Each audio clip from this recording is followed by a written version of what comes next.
Hello, and welcome to Hard Conversations. This is a podcast about male sexuality, intimacy, and sex positivity, where we unpack the taboo topic of erectile issues in a safe, non-judgmental space. And now, here's your host, sex therapist, Timothy Norton. Hello, and welcome to Hard Conversations. My next guest is Conor Creighton, who is a writer for Vice magazine. You write for all kinds of publications. Yeah, I do. I'm a gun for hire. And from his website, he also says that his work concerns the limits of story, psychedelic states, and buried intuition.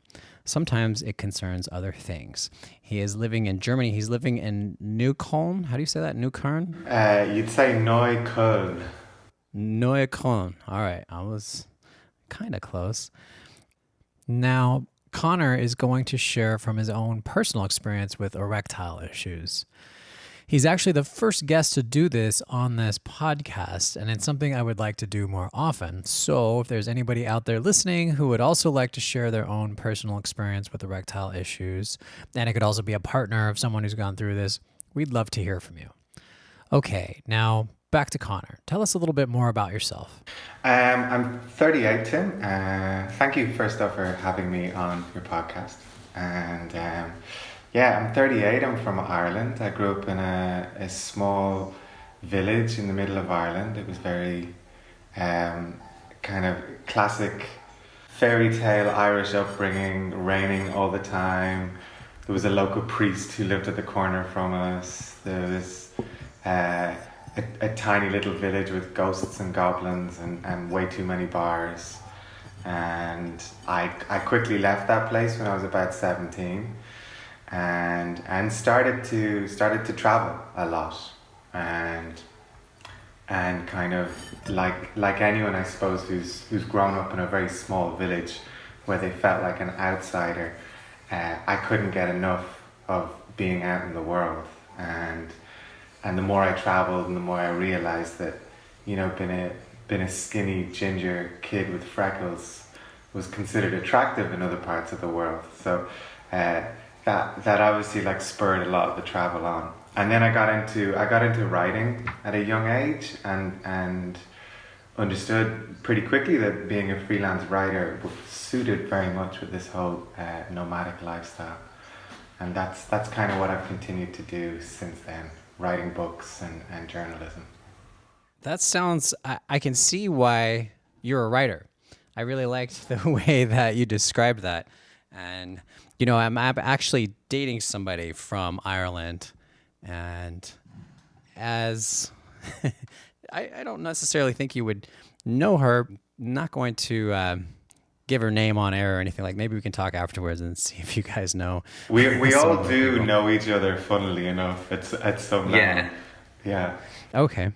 So somewhere in that very storybook upbringing, you started to learn about sex. Yeah. And very much it was an autodidactic experience because the only sex education that I received growing up was actually from a nun. And in the school that I went to, we had nuns who taught us a lot of the time, and we had a nun who took us for a class in sort of sexual education, which was very abstract. Do you know, there was nothing, they never really actually talked about sex. I remember it was one session and we came out from, we watched this strange compilation video and we walked out of the classroom afterwards and looked at each other and said, did we just get sex education? And none of us really knew. And I know for myself, it was very confusing. I became very, very sexual at, I guess, about the age of 8, you know, and even younger. My father used to buy these tabloid newspapers which had page 3 girls in them, and I don't know if in the US you have that, but it's a very English thing. On page 3 there was always a picture of a topless woman. And it's kind of like an English cultural staple, you know, these tabloid papers. And I used to, when my parents weren't at home, because they'd keep these newspapers to light the fireplace with. and I would just rummage through these papers looking for what I used to call booby girls. And I remember just getting erections and not really knowing what erections were. Up until I think about what would have been, I think maybe 9 or 10, when I spontaneously ejaculated. Wow. Without masturbating yourself. Yeah, and then was in I felt like I hemorrhaged or something. I remember being a little scared by the whole thing. And was this before or after the talk with the nun? This was probably before. Do you know this? I think this was maybe before. This preempted the nun, and yeah, but it was, and then after that, realized that I could also do this with my hand, and that sort of came to me very instinctively, bizarrely enough, and yeah, but it was that was more or less how sexuality, how I grew into my sexuality, but it was also we were told, and my mother was a fundamentalist Christian and still is, and I'd go to these Sunday school meetings, and we were told a lot about this idea of impure thoughts and the dangers of playing with yourself, and how it was a carnal sin to spill your seed in these things. So I just remember it took me the best part of a decade and a half to learn to be able to masturbate and not feel guilty afterwards. Wow. Yeah. And that guilt, was there any description of what happens to people who masturbate?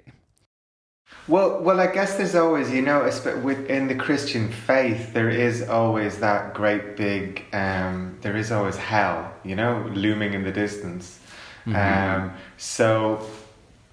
And even though kind of at a young as a teenager, I already started to move. I stopped going to church and rebelled a little against these things. I was very, very much conditioned from the get-go to this idea of, well, death is a judgment, and if you haven't followed these rules, especially the rules regarding like your thoughts. And you can imagine, Tim, like as a therapist, as a teenager or just as a young male, mm-hmm. I mean, all your thoughts are impure. Yeah. Do you know what I mean? Some curved fruit gave me erections. You know what I mean? It was, it was nonstop. So it was very confusing. Anyway, this idea and this thought that I was somehow making Jesus, who I didn't particularly have a relationship with, but had a kind of an historical respect for, that I was making him upset. And I think this is the common story that we hear of growing up Christian or Catholic and or really any religion, and just it being shut down and sexual thoughts being impure. It's interesting that the nun even tried. Have you ever made sense of what she might have even had aspired to be saying? No, it was I feel it. I can't remember, but I'm sure it was very uncomfortable for her too. Yeah. Yeah, when you consider it, she was very much the wrong person for that job, and. Yeah, but I mean, she probably was working within some pretty strict parameters of what she even could say. Like, I doubt anybody in the other class got great sex education. Yeah, completely. And I mean, and it sort of, you could see how it played out. I remember when I was in the Irish school system, we have a kind of at the age of 15, you go from one level up to the next level. And then you go into, say, like, I suppose you become like a senior high school student is what you'd call it in the US. And I remember after a summer break at the age of 15 coming back, and there was maybe half a dozen girls were no longer in school. And you'd ask around, you go, well, where did such and such go? And where did such and such go? And they'd all become pregnant. Wow. and so they dropped out of school, and it was very strange. We'd talk about pregnancy as like catching a cold, you know, like where you don't know when it's going to come to you, you know what I mean? And this was the sort of the limits of our understanding of how you could plan a pregnancy and so on and so forth. And this wasn't like this wasn't like the 50s. I know it sounds like I'm telling some Dickensian tale. This is the 90s. Like this is the 90s in rural Ireland. So in rural Ireland. Yeah. Okay, well, so presumably at some point you decided to involve other people in your sexuality. Yeah. And so, was there like a first kiss or a first encounter? There was a couple of first kisses and a lot of, say, this kind of dry humping and so on and so forth. But how old? Like 14, 15, 13, those sort of ages. But and then I left home when I was 17. And I ended up, I took a job in the Swiss Alps, where I was just running a hostel up there, you know, and making beds and washing dishes and so on and so forth. And I lost my virginity there on the top of a 9,000 foot mountain. Which beautiful. Which is pretty epic. But that was when, like coming back to the subject of your show, that was when I realized that sex was one of the scariest things imaginable. And I lost my virginity to a much older woman, and bizarre, kind of traumatically enough, like it was someone who I really, really cared about. And that was when I realized for the first time that, whoa, getting erections isn't the easiest thing in the world to do. So let's back up just a little bit. Yeah, sorry. Until that point, even in the dry humping, had you ever noticed any issues with erections or? No, not really. But I mean, no one had ever like touched my dick before then. You know what I mean? Okay. I never had a hand job or a blow job or anything like that. So it's a little bit like I kind of I skipped a lot of the intermediary stuff and went straight for the Super Bowl of sorts. Yeah, and I'm asking so many questions in part for the listener to get an idea of how I might start talking about sex in a regular sex therapy session, like just, you know, making sure not to skip over any of the details. I would also have asked you earlier on in the talk, like, had you ever experienced any sexual trauma as a little kid or anything like that along the way? No, nothing like that. Okay. Yeah. And then you saw what were they called? The Page 3 Booby magazines. Girls. Okay. And was there any video porn around the house that you had access to? We didn't have a TV until I was about 11 or 12. We were quite poor. So and then I remember I think I got a computer when I was about 16. Okay. But then I mean we weren't online on that computer, so there wasn't any sort of visual. I remember at school there was some guys like had a collection of pornos that they would distribute and stuff like that, but I never got my hands on that. Okay. So, well, I'm just thinking about your eventual journey to writing for Vice. Like there's a very pure, very innocent 17-year-old who ends up on this 9,000 foot mountain, and the very first time you tried to have intercourse, you had erectile issues. Yeah, totally. I was, I mean, I feel in some way blessed in that I lost my virginity to someone who I had a huge crush on. You know that, and someone who is still a friend. And and someone who kind of really inspired me. This was just an incredible woman who traveled around the world, was a vegetarian, was very was a huge adventurer, read Jack Kerouac and all these sort of people, and she really kind of influenced so many decisions I made. And then I think when it came to us actually kissing, I was so blown away that this person was actually kissing me.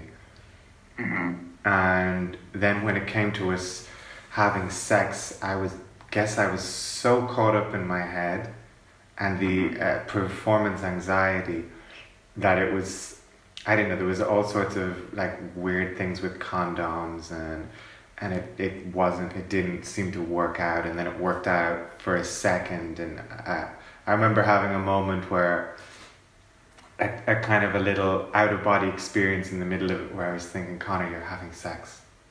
You're finally having sex. And then sort of replying to myself going, but why is it not fun? Yeah. Huh. And so you're struggling with the condom, and penis it's hard and then it's not. Yeah. And then it just doesn't happen. And how does she react? Well, I think, again, and this is perhaps the beauty of having lost my virginity with an older woman, is that we didn't talk about it, but she just sort of, I think she then just kind of finished me off with her hand. I think that's how it ended up happening. Okay. And then that was kind of the end of that. We didn't do that again. And so what was your feeling afterward? I mean, you still, like, it was still your first hand job. Yeah, true. That's really nice. Yeah. But was there embarrassment? Was there? Yeah, I mean, it was really tough, Tim, because I remember I was completely infatuated with this person. Mm-hmm. And understood that this was something that I wasn't really sure I wanted to try and do again with her, Mm-hmm. And I was like, well, I'm not sure I want to bring it to that level again, because what if that happens again? And so probably, I guess at that stage, that's when I would have started to act a little aloof, in my defense. And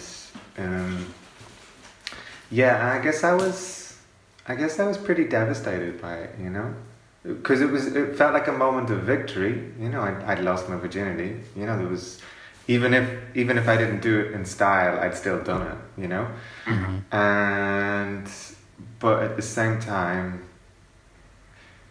wasn't so sure that I'd lost my virginity, but certainly it hadn't been this epic occasion. It had been more scary than anything. And then did you guys continue to see each other out there? Not really, because it all happened on a last night. You know what I mean? It was a classic, I'm leaving, she was leaving the mountains that day. And then that was the end of it.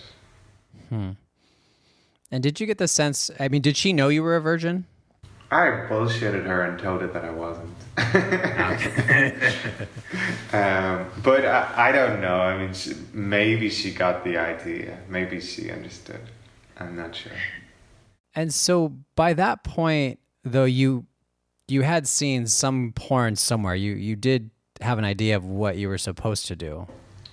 Yeah. I'd watched some. We used to. I remember when I was 16 or so. Actually, this is coming. I used to. Friends, we'd kind of at weekends we'd watch. We'd sort of have sleepovers, and we wouldn't watch porn, but some would have. Some would be able to pick up German TV stations on their cable packages, and you'd sometimes see like softcore movies. And so I knew the rudimentaries, if not really, I not I wasn't deft or anything, but I knew the basic biology of it. Okay. And so it was very clear to you that what happened between you and her was not what you saw in the movies. And Yeah, exactly. Yeah. okay, so then when was the next time you tried to have sex with somebody? I think there was a bit of a gap then, I think, because and I remember the next girl I went out with was a virgin and didn't want to have sex, and in some ways I think that sort of suited me because I could put it on her, do you know, and I could say like, yeah, I want to, but you know, she won't, and so we just like we made out a lot, and then and then I guess a lot of the next sort of sex occasions that I had were when I was really drunk. And had a lot of, I guess from the age of say 18 to 26 or so, just had a shit ton of drunk sex. And I worked as a bartender, and I used to work in nightclubs. And there was just a lot of, and there was just a lot of that sort of this very, what can I say, not loving sex, you know, and very sort of casual hookups. And I think the thing that I noticed at that stage was that sometimes sometimes I could have sex and it was fine, and then sometimes I couldn't. But because we were always drunk, and we used to take, there was also like a period in Dublin where there was a lot of everyone was taking ecstasy and MDMA, and there was just a lot of drugs around, and it was a big party scene in Dublin at the time. So there was lots of it was kind of a common cliche that if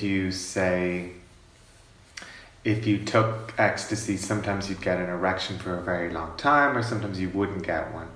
And so it was a great, for me, I found that period was a great, I always had a great excuse.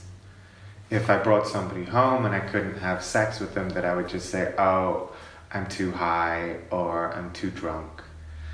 And it was a good way of sort of not confronting these issues. Yeah. And so then behind the scenes, are you worried from 17 to 26 that you have a problem? You know, I was pretty much worried nonstop, but not just about sexuality. I mean, I was an extremely anxious person. I suffered a lot from anxiety all my childhood, and just had a very overactive worrying muscle, and that was, so all of these things seem to kind of unite into a kind of a force for fucking up my life, for want of a better word. And so I worried a hell of a lot about it. But what really, the hardest part was that there was a couple of occasions where I really met very special people and wanted to have relationships with them, and had similar feelings for these people that I had with the woman who I lost my virginity with, but was just kind of, it was a combination of being like too intimidated by what might happen sexually if we were to have loving sex, you know, if we were to have a real sexual connection, a sober sexual connection. And so I feel that in my early 20s, there was a couple of amazing people who I met who could have been super influential in my life. And I had to kind of pass them by or avoid them. And even on one occasion, there was an amazing woman I met who and we did finally end up together, and the occasion was just way too much for me, and I couldn't get an erection. This is a really devastating story.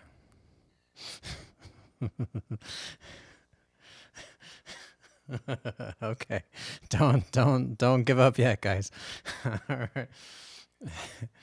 So, okay. So in the meantime, and do you suppose that you were all along drinking to the point of like the drink was actually even to quell your anxiety as much as have that excuse? Was it? Oh yeah, I mean, I definitely had a lot of alcoholic tendencies, and my dad's a recovering alcoholic, and there's as is the classic Irish family, you know, there's a lot of alcoholism coming down through my genes, and I being sort of very socially anxious too. Alcohol was great, you know, I couldn't, and it allowed me to talk to women in a way that I couldn't really before, and allowed me to kind of come out of my little anxious shell.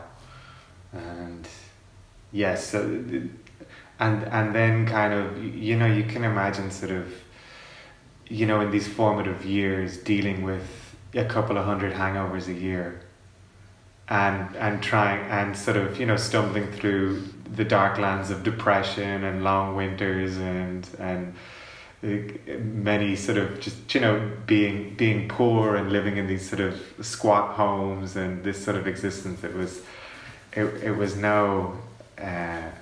It wasn't the most conducive place for becoming mature and reflective and dealing with your shit, I guess.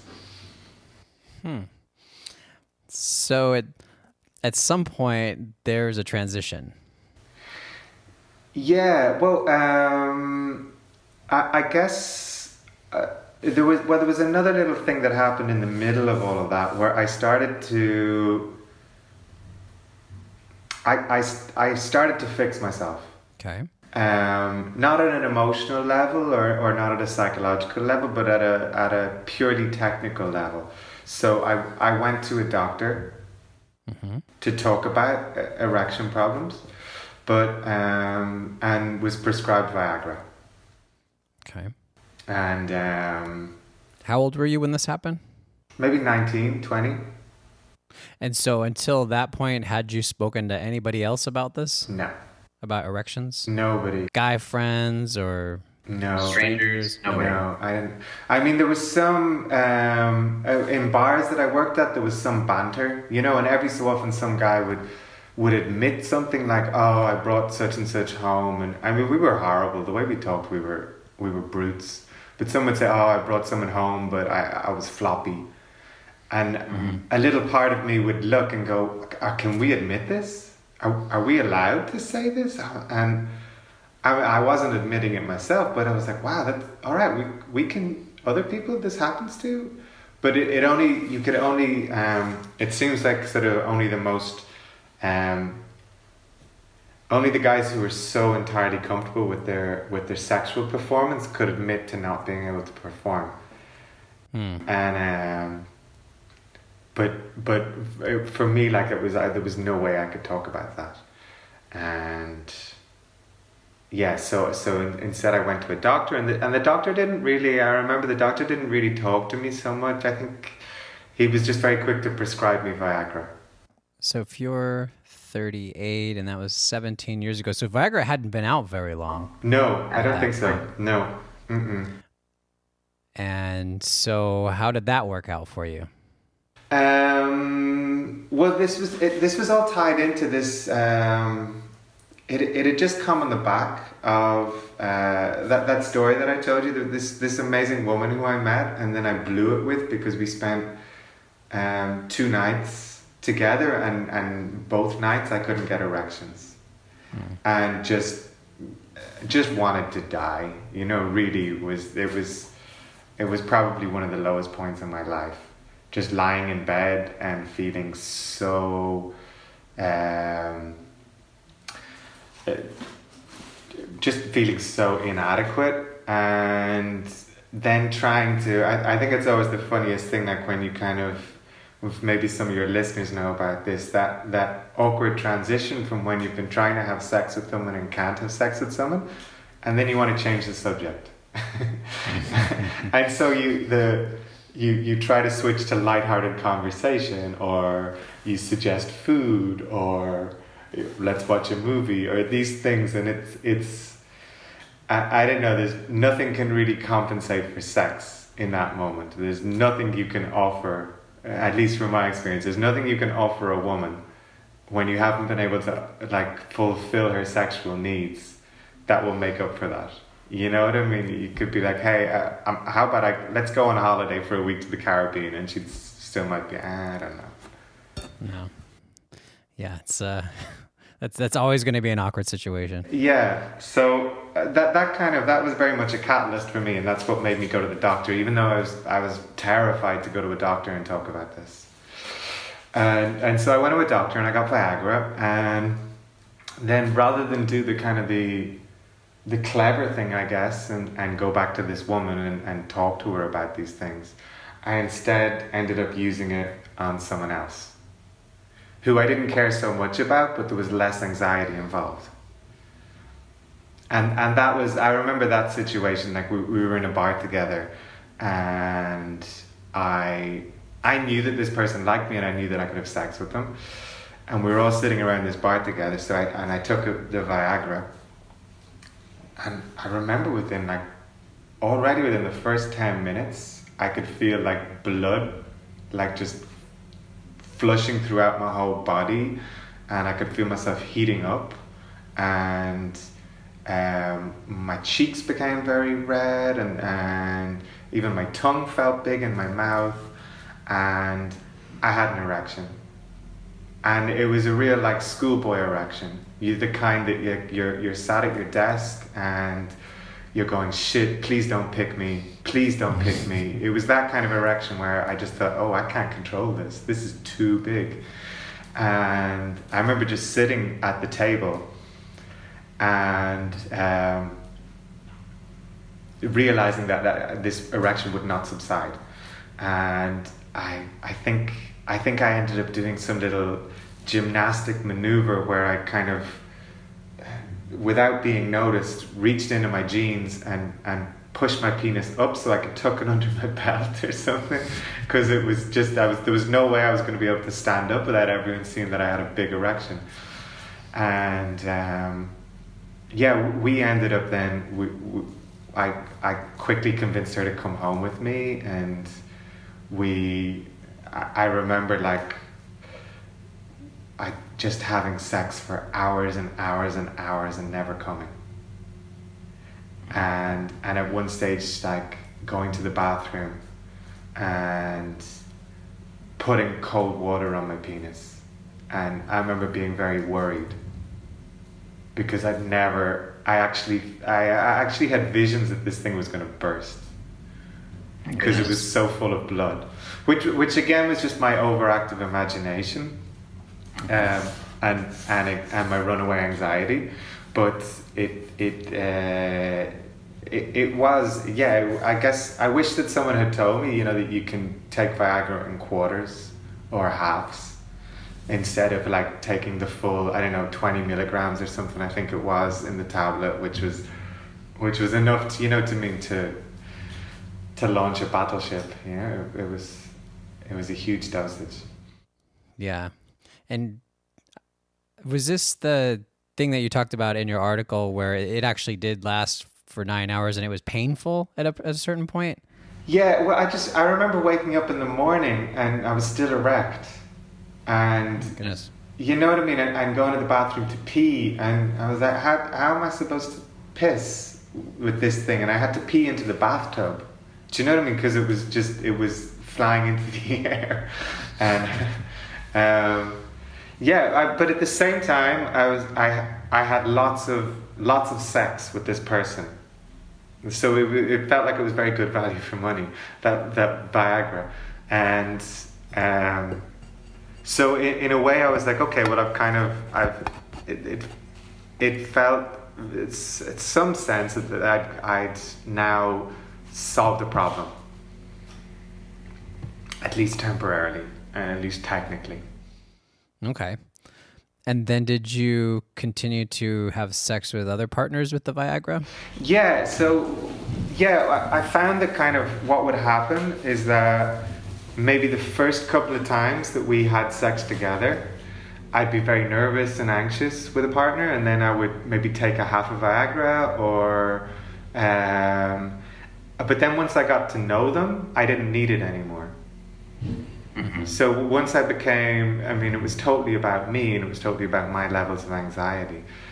So maybe after we'd had sex once or twice, I wouldn't need it anymore, and so I wouldn't take it anymore. And so what that then kind of did is it sort of established a pattern in my life of real being a serial monogamist. So when I would find someone and the sex would work, I would date them.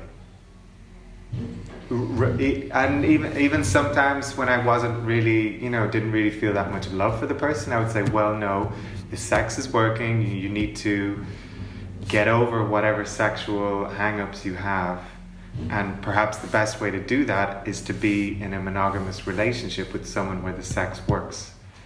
And my hope was always then that I would, by getting lots and lots of practice of functioning sex, that it would kind of cure me. But what actually happened is that when the relationships would break down, I'd then go into another relationship, or I would just be hooking up with people, and all of the erectile dysfunction would come back again. Okay. And then at some point, you discover meditation. Yeah, it was, I guess, in my early 30s, I was engaged, and to an amazing woman, and when we started, and we had our sex life was very healthy. It was very functional, very loving.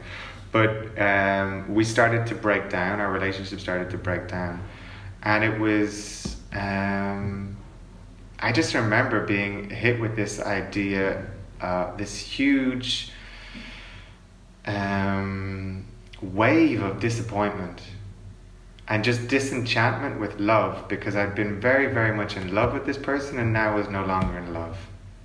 And I guess since walking away from Christianity and all of these sort of faith-based youth, I put an awful lot of expectation on the thought that love was the one important thing on the planet, and that when I find love, that will complete me at some stage. And this was a person who I thought had completed me.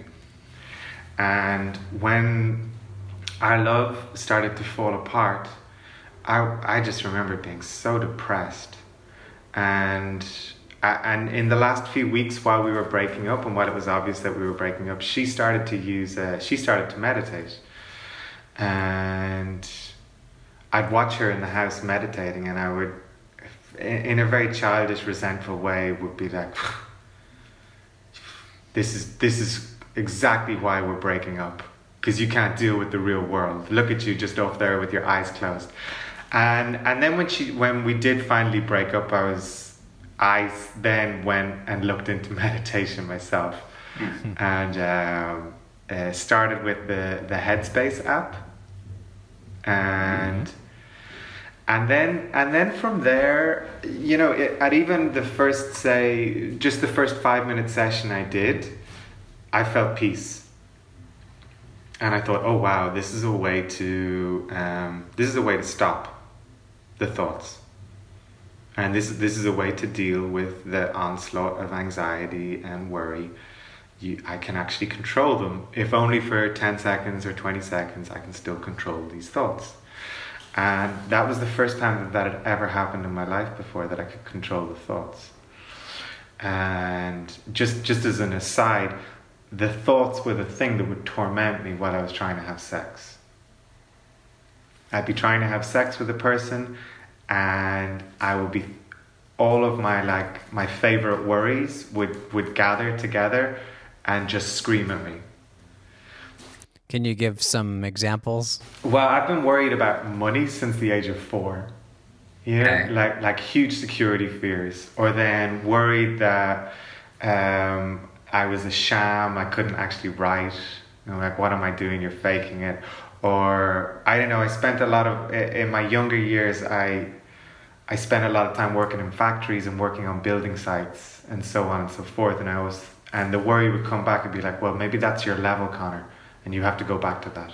Brutal. You know, maybe you're sort of you've gone too close to the sun. Do you know what I mean? You're a working class kid, and what are you doing hanging out in this art world with journalists and traveling and so on and so forth? This isn't your place. And would these kinds of thoughts pop in your head during sex too? Oh, they'd pop into my head when I was getting a blowjob, Tim. You know what I mean? It's sort of it's some of the most pleasurable physical things that I could be doing or receiving, and I'd still get tormented by this idea of, or even things that say, I mean, I had a very, very strong ego at that stage. So had lots of rivals. So there was different men who I would compete with. Do you know, I would see their online profile and they did something like this, and I would go, oh, damn it, and it would put me in a bad mood.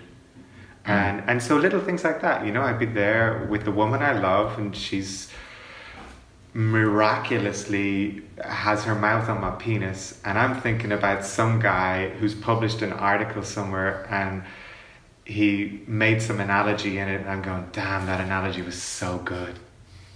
And it would torment me, do you know? And there I'd be like, it would take me, I don't know, a quarter of an hour to ejaculate from a blowjob or something, because I was so caught up in these petty rivalries and ego games.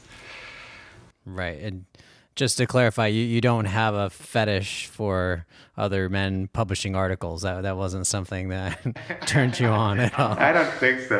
Maybe we should cover that in the next podcast. Okay. Yeah, but lots and lots of very unsexy thoughts, intruding. We call them intrusive thoughts. Yeah, totally. Uninvited thoughts. Uninvited thoughts. And so you sit down with Headspace, and you get your first 20 seconds of peace from these thoughts. Yeah. And then, you know what that did, Tim? That was a gateway drug for me. It really was. And after that, it coincided at the time when I sold my first novel. And so for the first time in my life, I had a little bit of cash. You know, I got an advance for this book. Can you plug your novel? What was the name? It's called Saint Frank.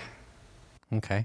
And so what I had money, and I said, okay, what I'm going to do for the next 6 months is I'm going to use all this money to heal myself.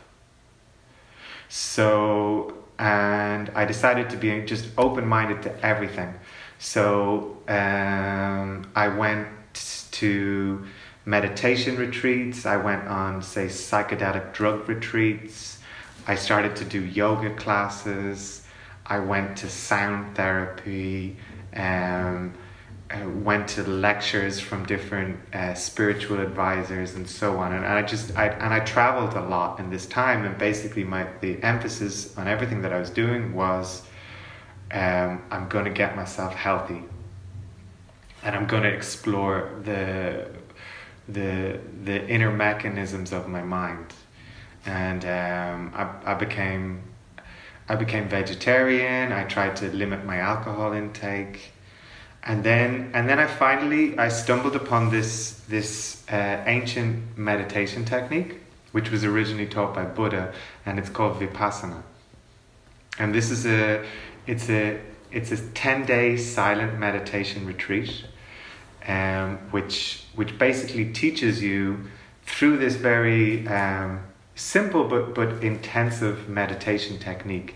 It teaches you kind of how to rewire your brain and see things as they really are, And it's become quite popular recently because maybe you know Yuval Noah Harari from Homo Sapiens, this book, and yeah, he's a teacher in this field of Vipassana. He teaches it, and so he's popularized it a lot recently.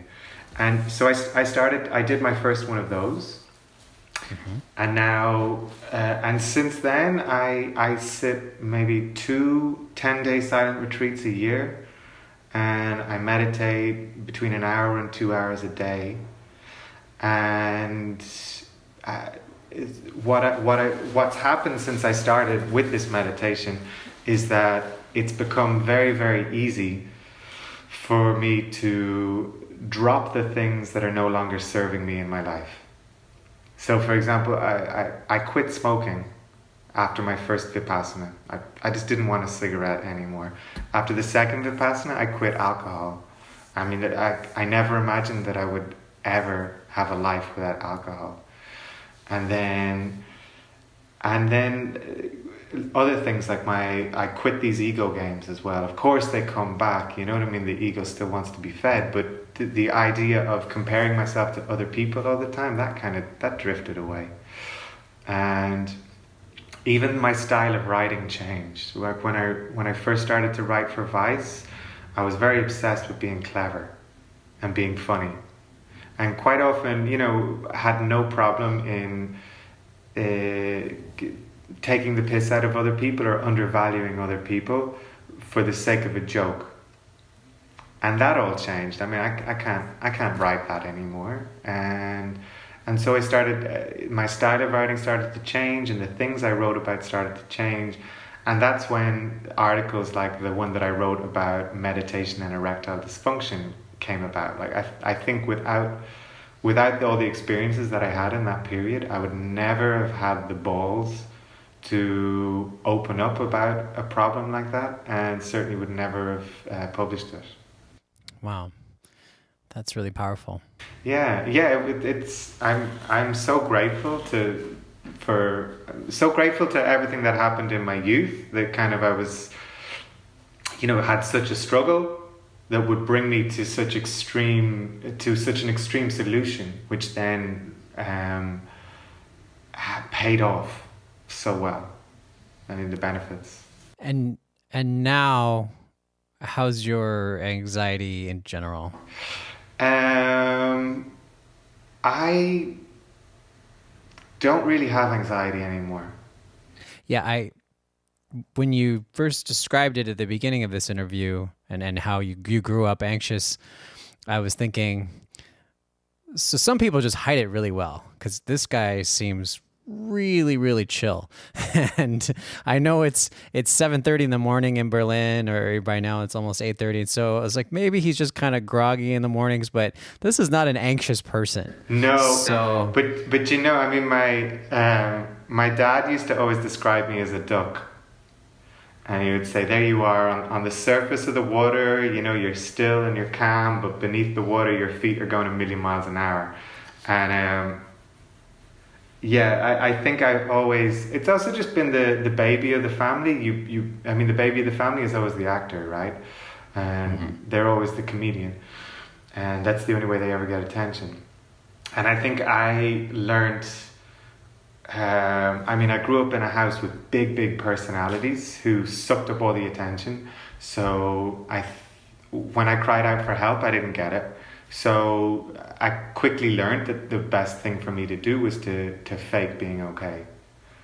And that carried me throughout most of my life. So most people would have never got the impression that I was an anxious wreck. Okay. Yeah. And now you're not faking it though. You're pretty calm. No, I would say I'm at peace. You know, very much at peace. I mean, not that I don't have issues every so often, or that it's still sometimes hard for me to make decisions. But I used to have anxiety that would attack me, and all I could do was just lie on the floor. You know, it would get to or I would have moments where I would leave the house to go somewhere, and halfway there would just be gripped by tight sensations throughout my body and have to turn around and come home again. And really, it felt like the anxiety that I had at that time, it felt like there was a kind of a hand wrapped around my body that could pull and push me wherever it wanted, beyond my control.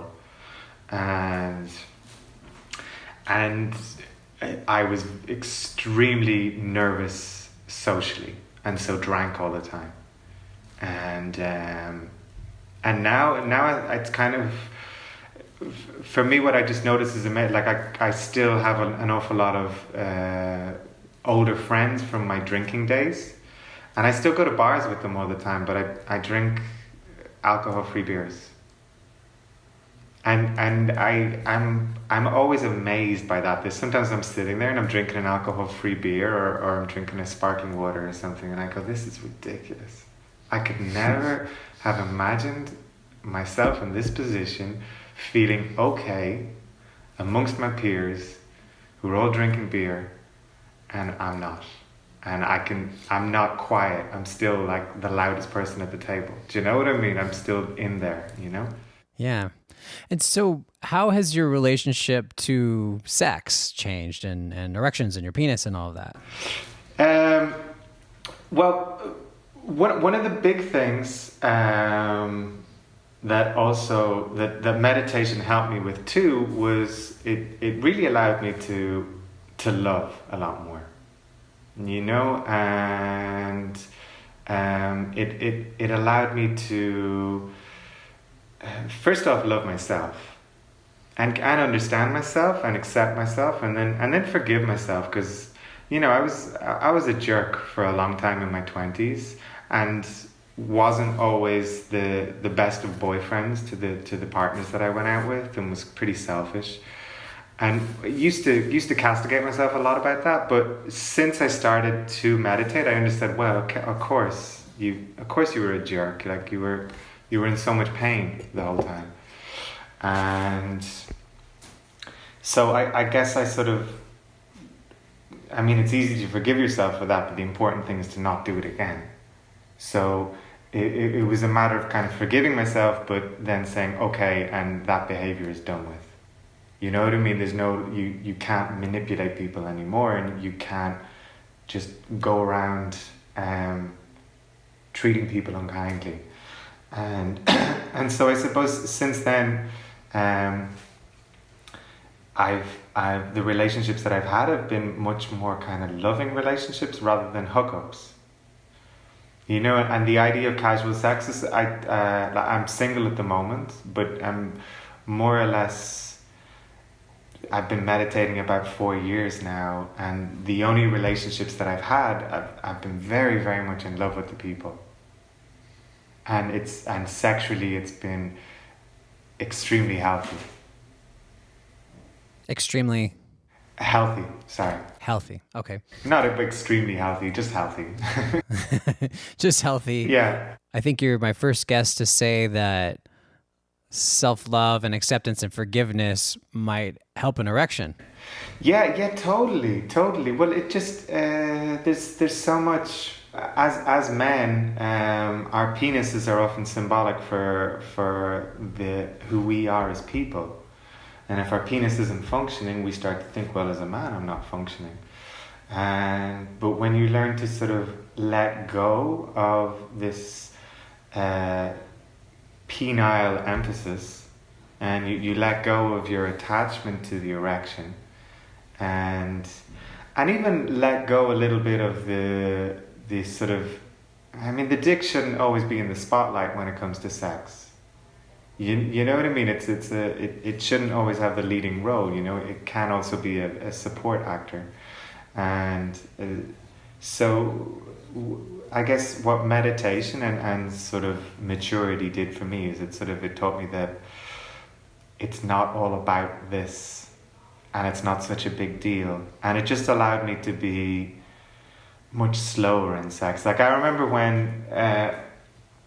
In the time of my life when erections were a little bit random, that when I was hard, my first thought was, okay, I gotta get in there and do something with this now.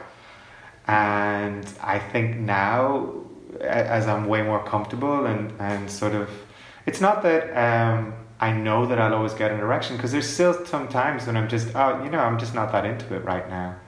But I think I have the acceptance and the presence of mind to be able to go, oh, I guess I'm just not that horny right now, babe. And that's a wonderful way of kind of just releasing tension from the air. And again, it's this idea of just de-emphasizing the penis. Yeah. I loved how you said, let go of the attachment to the erection. Yeah, totally. Yeah. Or even to ejaculating, you know what I mean? It's sort of, there's this idea that, we always have to come, I think is maybe a little bit of it's inhibiting. Absolutely. And I think what a number of guests have talked about is you can still have fun. You're presumably now naked with somebody you care about, or if it's casual, someone who you want to have fun with, and there's still tons of things you can do without an erection. Yeah, exactly. Yeah. And I think you got to come back to the fact that, you're human and you're having a human experience here on this planet. And if you can't manage to make that fun, then you're missing out. And the way to make it fun is to be a little bit easier on yourself and take away the emphasis. And meditation has definitely allowed me to do that. Very well said, Conor. Thank you so much. Thank you. I think that's a really nice place to kind of wrap that up with that thought. Very, very Buddhist. I can tell the influence of the Vipassana school. In Los Angeles, I've met quite a few people who have done a 10-day thing at some point. I still haven't gone and done it. Maybe that's on the horizon. So, what's next for Conor? Working on another book, or where can people find you on the internet? Yeah, I mean, at the moment, the best places to find me are just at Twitter or Instagram. Okay. And at the moment, I'm working on a book. So I ran a boys' club for a couple of years in Berlin. So it was basically I realized that I was like, hold on, I want to. Amongst my male friends, I wanted to have more real talk with them, and it wasn't happening. When we go play football together and stuff, and we didn't have this real talk, or we go to the bar and we wouldn't have this real talk. So I set up the Berlin Boys Club, and we'd meet once a month in a friend of mine has a flower shop, and we'd meet once a month in this flower shop after hours. And I said the rules were very simple. There's no alcohol. And there's no banter. We have to talk at an emotional level about issues affecting us and our masculinity. And so I ran this group for about a year and a half, and now I'm trying to turn it into a book. Okay, wow, sounds awesome. Yeah, it was amazing. I'd recommend anyone to do it. It's just a very healthy thing to do. Yeah, and when that book comes out, let me know. Is there going to be like a chapter on how to set it up? I mean, it seems pretty straightforward. Yeah, exactly. What I'd love the book to do is I'd love the book to be a kind of a guideline for other people to set up their own boys' clubs. To spawn a revolution of new masculinity out there. Yeah, I mean, I always thought it was like, it's like Fight Club, but instead of knocking each other out, we hug each other, Yeah. All right. Well, again, thank you so much. Well, you said Twitter. What's your Twitter handle? That's my name. So Conor Creighton, and then Conor Creighton, and that's one N. Yeah, CONORCREIGHTON. You can get me at Twitter or at Instagram. I guess are the two things. All right. Well, thanks again, Conor. Hey, thank you, Tim. Thanks to the show's executive producer, Robin Morrison. Thanks to Kat Murphy, director of social media. Thanks to Team Scrub for the music. Thanks to the sound engineer, Ravi Carmen. Thanks to Brian Hui for naming the show. Thanks to Alex Pitts for the intro. Thanks to Arlene Asuncion for the logo. You can find this podcast at hardconversationspodcast.com or wherever you get your podcasts. You can locate me on Twitter at TimNortonLCSW or on my website for my private practice, timnortontherapy.com. You can also email us at hardconversationspodcast@gmail.com or call into our hotline at 662-626-4276. That's 662-MAN-HARD. Thanks to all my friends and family for brainstorming this show with me. Shout outs to the sex positive community, including sex educators, sex therapists, sex coaches, other fellow sex podcasters, sex surrogates, academics, the sexual health medical community, sex workers, the tantric community, and everybody else involved with having hard conversations. Bye-bye.